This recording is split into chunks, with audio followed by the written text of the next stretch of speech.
米克拉從清晨開始重新清眼，逐漸靠近台灣東部水域。08W 喺今朝正式命名海高斯。我哋而家即刻收睇颱風新聞。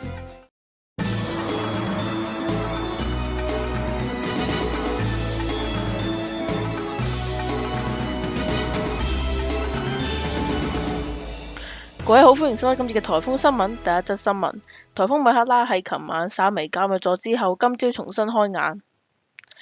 根據東北時間下晝2點最新報，米克拉中心強度為115 kT 942 HPA， 預料向住北方向移動之後再轉向東北方向移動，已經確認對港澳係冇影響㗎。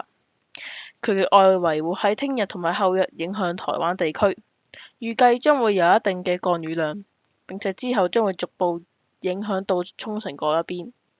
第二則新聞：尋日報道嘅 94W 先後喺夜晚同埋清晨獲編 08W， 並且命名為海高斯。海高斯目前係喺關島嘅西北面嗰邊集結緊，預料將會維持熱帶風暴強度，向住日本南邊海域移動。佢對於陸地嘅實際影響係非常之細㗎。最後講埋香港天氣預報。今明兩日呢，香港呢仍然都係比較熱㗎。